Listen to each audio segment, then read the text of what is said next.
Dear second semester students of Department of English, Assam University Dipu campus, I have the pleasure to forward a lecture on the title Shelly's Revolutionary Idealism and Ode to the West Wind, which will be of immense help to you for the forthcoming examination. P.B. Shelly is widely acclaimed as the most revolutionary of all English romantic poets. And this is all the more true in case of his seminal works such as Prometheus Unbound, Adonais, The Revolt of Islam, To a Skylark, and Ode to the West Wind. The poetry of Shelly is characterized by an optimistic outlook and an ideal vision of life, and more predominantly a revolutionary spirit, by applying which Shelly envisages to save the society from the tyranny and oppression of monarchy. In his philosophical vision of life and romantic melancholy, miraculously many-sided manifestation of the power of nature and lyrical imagination and silken sympathy for the common man, Shelly remains a true poetical child of William Wordsworth and a seasoned singer of his still sad music of humanity. From Blake, Wordsworth and Coleridge, Shelly inherited the spirit of equality, liberty and fraternity as championed by Rousseau in the backdrop of the French Revolution.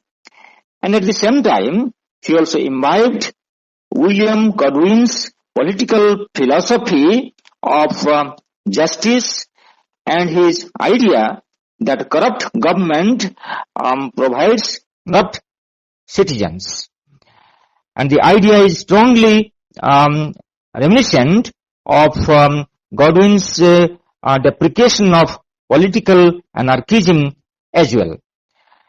Here it is significant to note that the English romantic poets always tend to showcase nature as the mouthpiece of their poetic soul, political manifesto, and philosophical preoccupations with life. For instance, Wordsworth envisaged his little skylark in the poem To the Skylark as an ethereal minstrel and a pilgrim of the sky.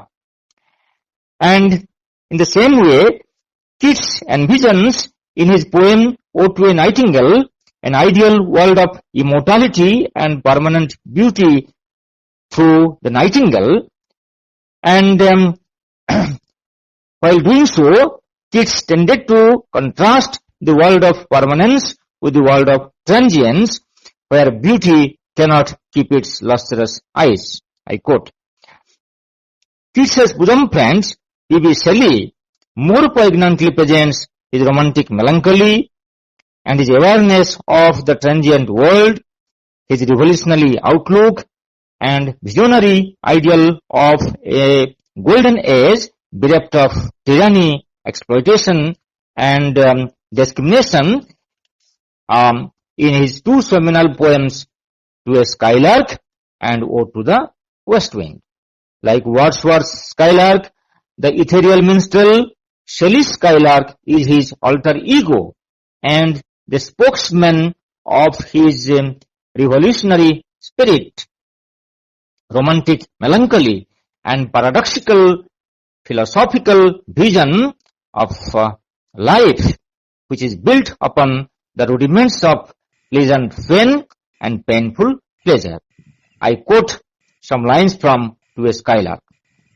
We look before and after and pine for what is not, our sincerest laughter with some pain fraught, our sweetest songs are those that tell of saddest thoughts. Unquote.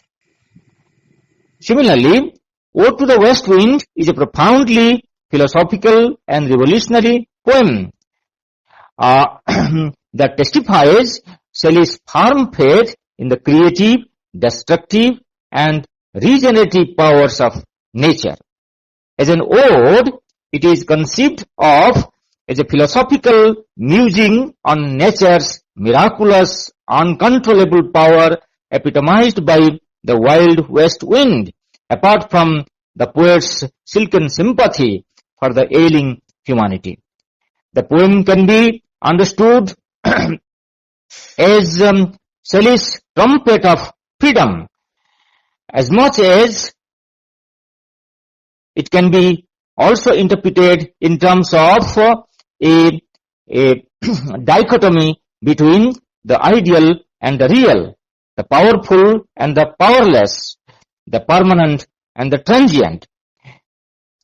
In this respect, Shelley comes closer to his friend John Keats's paradoxical vision of life and death in terms of aching joys, pleasant pain, and easeful death, as developed in his poem Ode to a Nightingale. The poem Ode to West Wind was written in Italy in autumn 1819, and it was written in a poetic form called Tarza Rima, and the 5 sections of these poems, consisting of 4 lines each, develop a systematic eulogy towards the west wind. In the very opening section, the wind is addressed as wild spirit, which justifies the spiritual and rather supernatural ramifications that are associated with the wind. The wind is characterized as, I quote, the breath of autumn's being, unquote. And like a ghost flying away out of fear for the enchanter, the poet's supernatural imagination characterizes the wind as a ghost who, by virtue of its unseen presence, drives the yellow and dead leaves of trees in autumn. In Shelley's romantic imagination, human condition is conveyed through the status of nature with the help of yellow, black, hectic red colors.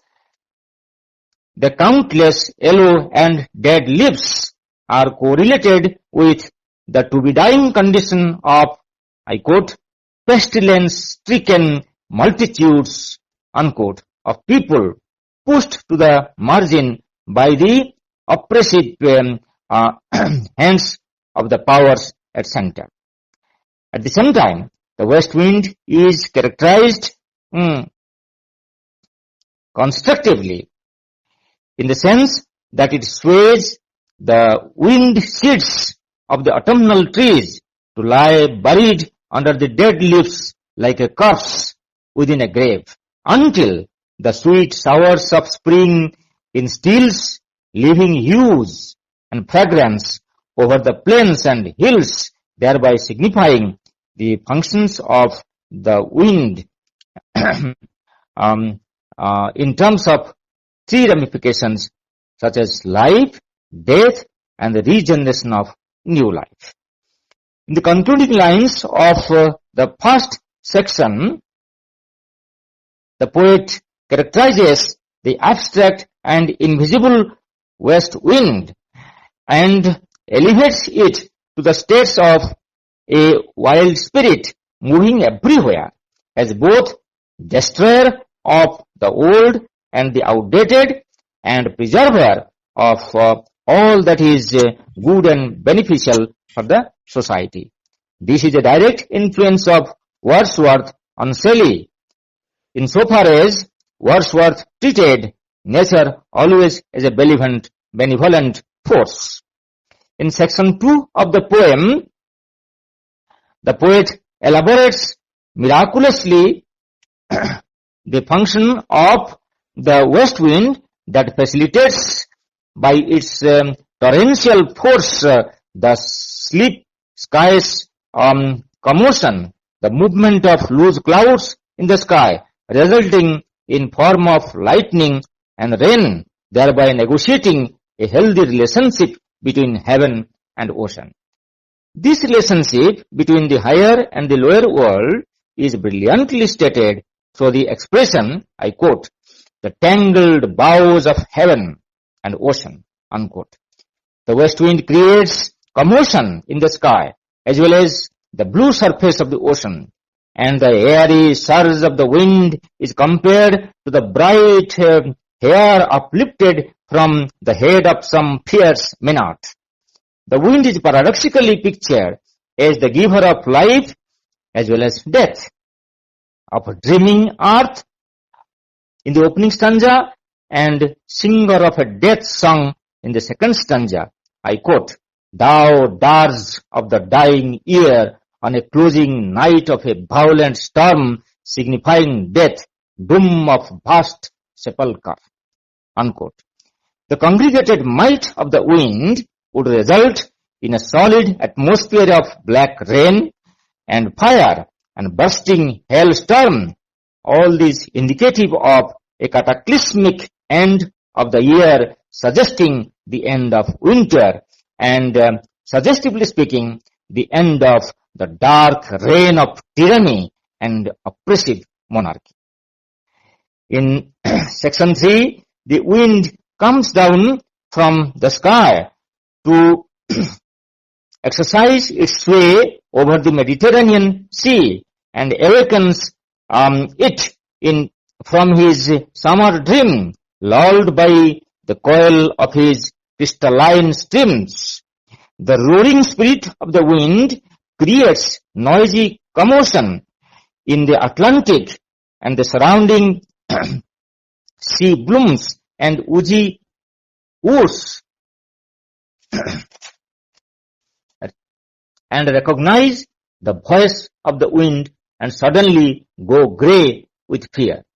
After having established the supremacy of the wind everywhere, the poet candidly recognizes the uncontrollable impulse and strength of the wild wind and wishes to be a comrade of the wild wind, thereby vindicating the close communion between man and nature, an idea which Shelly has imbibed from Wordsworth.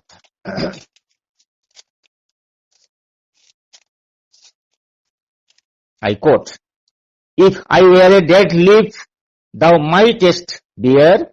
If I were a swift cloud to fly with thee, a wave to pant beneath thy power and share the impulse of thy strength, O uncontrollable, unquote. One of the most significant aspects of the poetry of Wordsworth and Shelly is that they transmute poetry into prayer, and that at the height of intensity of feeling, their poetry becomes what Aurobindo calls incantation, in Sanskrit called mantram, and attains a state of sublimity. Poetry is transformed into a devotee of nature, and the poet is a man of devotion, kneeling down before the wind with a prayer that it should remain his constant comrade and a savior in his dire need and hours of suffering. Wordsworth's notion of nature as a kind nurse and benign mother can be located in Shelley's absolute surrender before the west wind. I quote, oh, lift me as a wave, a leaf, a cloud. I fall upon the thorns of life. I bleed. The section 4 is therefore significant, where the poet has reposed full faith in the west wind as the benign manifestation of God, and he wishes that the wind will become his potential friend and will be his permanent source of inspiration and guide all through his life. He therefore begs before the wind with humility and wants to become its lyre.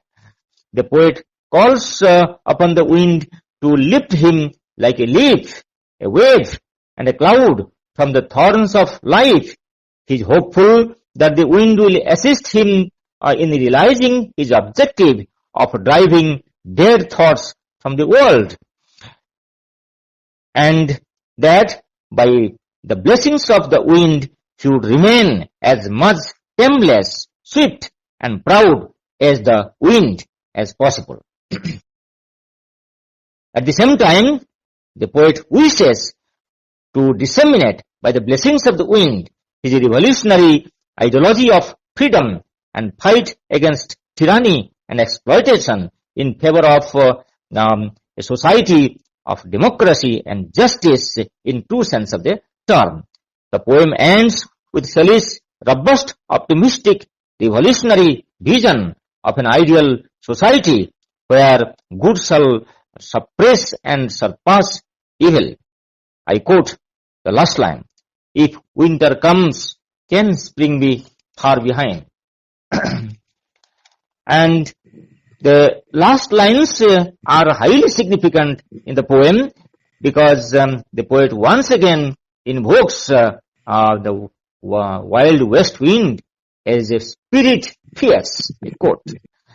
And he wants to identify himself totally with the wind by saying that the fierce spirit of the west wind should be my spirit.